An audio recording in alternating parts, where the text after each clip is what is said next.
नमस्कार। अब तो गोदी मीडिया बोल रहा है कि मध्य प्रदेश, छत्तीसगढ़ और राजस्थान में कांग्रेस की स्थिति मजबूत है। यहां तक कि राजस्थान, जहां पर भारतीय जनता पार्टी एक अरसे से सांप्रदायिक तनाव पैदा करने की कोशिश कर रहा है, लोगों को धर्म के आधार पर बांटने की कोशिश कर रही है भारतीय जनता पार्टी, वहां पर भी मुकाबला जो है कांटे का है। यह मैं नहीं कह रहा हूं दोस्तों, यह गोदी मीडिया कह रहा है। और बात वहां नहीं रुकती। आज राहुल गांधी मध्य प्रदेश के शाजापुर में थे और वहां उनको जबरदस्त प्रतिक्रिया मिली है।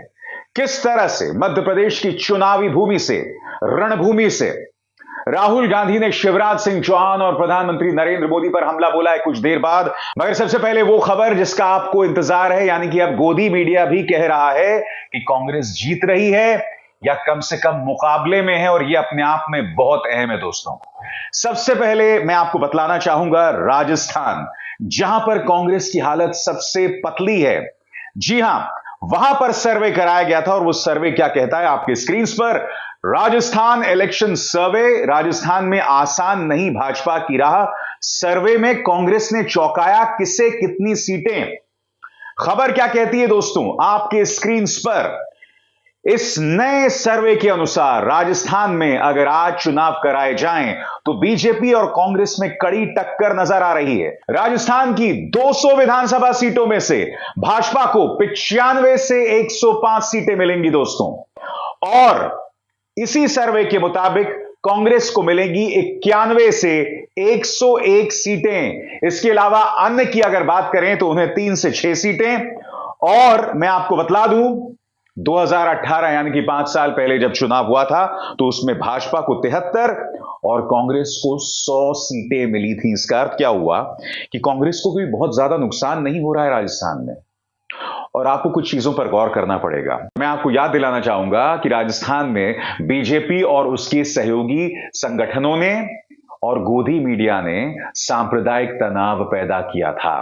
काफी गलतियां अशोक गहलोत की भी थी कि उन्होंने सांप्रदायिक हालात को बेकाबू क्यों होने दिया। बावजूद इसके अगर आप देख सकते हैं दोनों में मुकाबला बराबरी का है, तो यह बहुत कुछ कहता है। अब यहां पर बड़ा सवाल किया जा रहा है कि बीजेपी को साफ जीत कब मिलेगी और कांग्रेस को किन हालात में स्पष्ट बहुमत मिलेगा। ये दोनों ही स्थितियां दोस्तों मैं आपके सामने सरल भाषा में बताना चाहता हूं।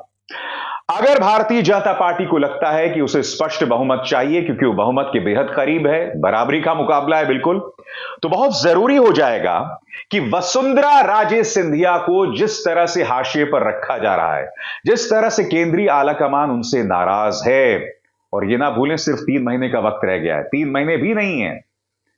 केंद्रीय आलाकमान को, वसुंधरा राजे सिंधिया को इज्जत देनी पड़ेगी।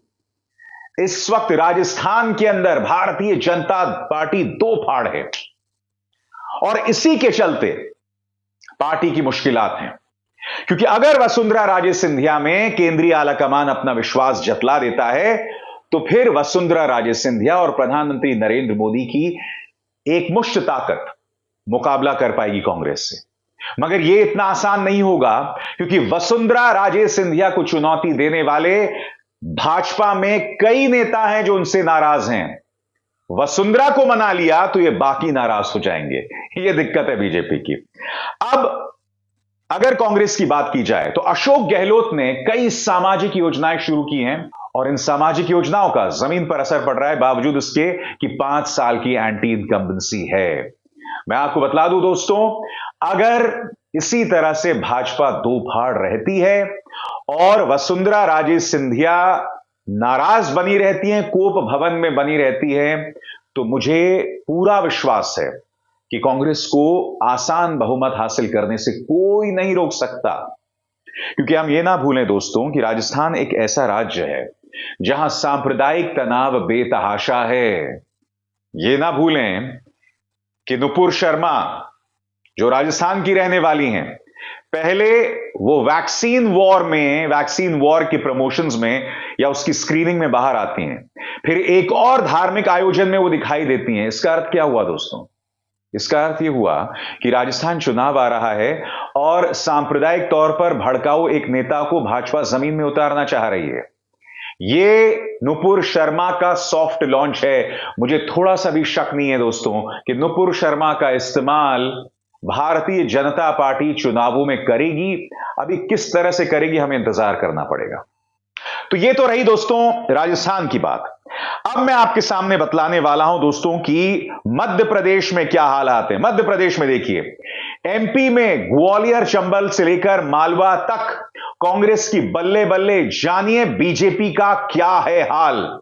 अब मैं आपको बतलाना चाहता हूं दोस्तों कि टाइम्स नाउ नवभारत सर्वे जो है वो क्या कह रहा है। टाइम्स नाउ और नवभारत के ताजा सर्वे के अनुसार मध्य प्रदेश में अगर आज विधानसभा चुनाव कराए जाएं तो इस बार राज्य की कुल 230 सीटों में बीजेपी को मिलेंगी 102 से 110, जबकि कांग्रेस को 118 से 128 सीटें। और मैं आपको बतलाना चाहूंगा दोस्तों कि कांग्रेस का आंकड़ा लगातार मध्य प्रदेश में बढ़ रहा है, क्योंकि इससे पहले जब 16 जुलाई 2023 को सर्वे कराया गया था तो उस वक्त भाजपा को मिल रही थी 105 से 115 सीटें और कांग्रेस को मिल रही थी 114 से 124 सीटें। वोट प्रतिशत की बात करें तो दोनों में ज्यादा अंतर नहीं है, सिर्फ 1% का अंतर है। बीजेपी को 42.80 और कांग्रेस को 43.80 और अन्य को 13.40% वोट्स मिल रहे हैं।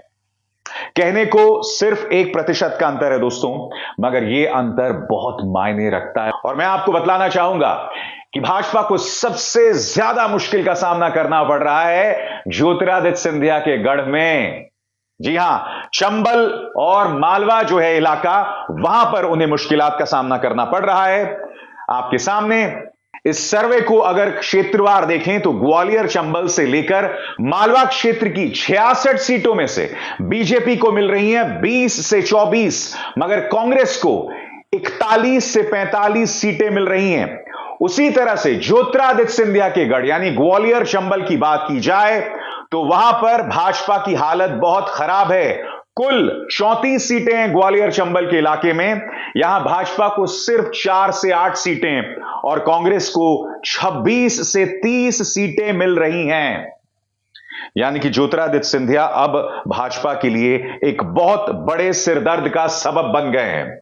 दोस्तों इंतजार कीजिएगा, क्योंकि आज शाहजहांपुर में राहुल गांधी को जिस तरह की प्रतिक्रिया मिल रही है, मैं राहुल गांधी को जो प्रतिक्रिया मिली है वो और उन्होंने किस तरह से भाजपा पर हमला बोला वो बतलाऊंगा। मगर अब इंडिया टुडे का सर्वे क्या कह रहा है छत्तीसगढ़ के बारे में। यहां पर भी ऐसा लग रहा है भूपेश बघेल के नेतृत्व में कांग्रेस वापसी कर रही है। जी हां, पिछली बार कांग्रेस को 2018 में मिल रही थी 68 सीटें, इस बार कमी आई है, 17 सीटों की कमी है दोस्तों, 51 सीटें, मगर बावजूद इसके आसान बहुमत। बीजेपी को 15 सीटें आई हैं, जबरदस्त उछाल, 38 सीटें, 23 सीटों का फायदा। अन्य को 7 सीटें, 1 सीट जो है इस बार मिल रही है, 6 सीटों का नुकसान। अब यहां जो है कांग्रेस के लिए यकीनन चिंता की बात है, क्योंकि 3 महीने का वक्त रह गया। आप देख सकते हैं कि किस तरह से यहां पर भाजपा को करीब 23 सीटों का फायदा मिल रहा है और दोनों पार्टीज के बीच 13 सीटों का अंतर है। क्या भाजपा इस अंतर को कम कर पाएगी? मैं चाहूंगा कि मेरे जो दर्शक है, जो खासतौर से छत्तीसगढ़ के रहने वाले हैं, कमेंट सेक्शन में बताइए कि आपको क्या लगता है कि क्या कांग्रेस वापसी कर सकती है छत्तीसगढ़ में, या भारतीय जनता पार्टी जो है वो वापसी करेगी। तो जैसे मैंने कहा दोस्तों, शाहजहांपुर में राहुल गांधी मौजूद थे और उन्हें जबरदस्त प्रतिक्रिया मिली। राहुल गांधी ने क्या कहा आपके स्क्रीन पर। भारत जोड़ो यात्रा के दौरान हम मध्य प्रदेश में 370 किलोमीटर चले। यात्रा के दौरान हम किसानों, युवाओं और माताओं बहनों से मिले। उन्होंने मुझसे कहा मध्य प्रदेश हिंदुस्तान में भ्रष्टाचार का सेंटर है, हर मुद्दे पर भ्रष्टाचार हो रहा है। राहुल गांधी ने इस पर खास जोर दिया। सुनते हैं वो क्या कह रहे हैं। कन्याकुमारी से हम कश्मीर तक चले और मध्य प्रदेश से पैदल निकले। 370 किलोमीटर हमारी यात्रा मध्य प्रदेश में चली थी। किसानों से मिले, युवाओं से मिले, माताएं बहनों से मिले। मुझे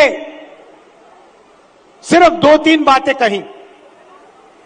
सबसे पहले मध्य प्रदेश हिंदुस्तान में भ्रष्टाचार का सेंटर है, एपी सेंटर है। और जितना भ्रष्टाचार बीजेपी के लोगों ने मध्य प्रदेश में किया है, पूरे देश में ये नहीं किया है। बच्चों के फंड्स, मिड डे मील के फंड्स, स्कूल यूनिफॉर्म के फंड्स चोरी किए। महाकाल कॉरिडोर में बीजेपी ने पैसा चोरी किया। व्यापम स्कैम को आप सब जानते हो। 1 करोड़ युवाओं को इन्होंने नुकसान पहुंचाया। एमबीबीएस की सीट्स बेची जाती हैं और पेपर लीक किए जाते हैं। यह इनका राज है। यही नहीं दोस्तों, राहुल गांधी कोई मौका नहीं छोड़ते सीधे प्रधानमंत्री नरेंद्र मोदी और आरएसएस पर हमला बोलने के लिए। और यही वजह है कि भाजपा का पूरा तंत्र उनसे इतनी नफरत क्यों करता है। राहुल ने कहा कि मैंने अडानी का मुद्दा उठाया था और इन्होंने मुझसे मेरी सदस्यता छीन ली, मगर मैं पीछे नहीं हटने वाला हूं। क्यों? क्योंकि बकौल राहुल गांधी ये विचारधारा की लड़ाई है। एक तरफ गांधी है, एक तरफ गोडसे, एक तरफ कांग्रेस है, दूसरी तरफ आरएसएस बीजेपी, एक तरफ मोहब्बत है, दूसरी तरफ नफरत। राहुल गांधी विचारधारा की लड़ाई है।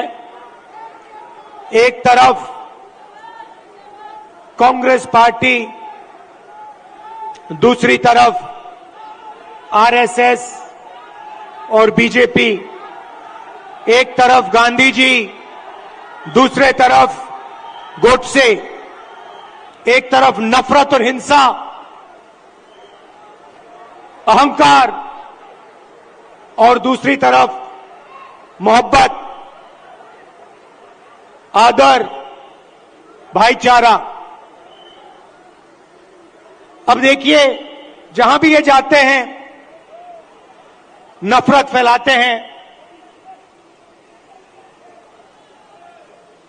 गुस्सा पैदा करते हैं। अब हुआ क्या? अब मध्य प्रदेश में मध्य प्रदेश का युवा, मध्य प्रदेश का किसान इनसे नफरत करने लग गया है। जो उन्होंने जनता के साथ किया, अब जनता उनके साथ कर रही है। और इसीलिए हमने ये 7 यात्राएं, जन आक्रोश यात्राएं मध्य प्रदेश में निकाली हैं। तो एक तरह से कहा जा सकता है दोस्तों, न सिर्फ राहुल गांधी बल्कि कमलनाथ, जीतू पटवारी और कांग्रेस के तमाम नेताओं को मध्य प्रदेश की कई जगहों पर प्रतिक्रिया मिल रही है। दोस्तों, कई जो मेरे पत्रकार मित्र हैं वो ये कह रहे हैं कि कर्नाटक जैसा नतीजा मध्य प्रदेश में आ सकता है, क्योंकि इस वक्त तमाम जो गोदी मीडिया चैनल्स हैं अपने सर्वे में 20 सीटों का अंतर बता रहे हैं मध्य प्रदेश में, मगर जमीन पर कई पत्रकार कह रहे हैं कि अंतर और भी बड़ा हो सकता है। मैं भविष्यवाणी नहीं करता हूं दोस्तों, मैंने आपके सामने सिर्फ उन सर्वेस को पेश किया है जो गोदी मीडिया बतला रहा है। और मैं जानता हूं आपके जहन में सवाल होगा कि मैं गोदी मीडिया का प्रोपेगेंडा आपके सामने क्यों रख रहा हूं। इस बात पे गौर कीजिए। वो इसलिए रख रहा हूं क्योंकि गोदी मीडिया चुनाव से पहले अक्सर भाजपा को जीता हुआ दिखाती है, चाहे वो हिमाचल प्रदेश हो, चाहे वो कर्नाटक हो, चाहे वो कोई भी राज्य हो। गोदी मीडिया सिर्फ और सिर्फ भाजपा को जीता हुआ दिखाई देती है। यहां तक कि पश्चिम बंगाल में भी भाजपा को जीता हुआ दिखाया था, मगर बावजूद इसके कांग्रेस 2 राज्यों में साफ तौर पर आगे है।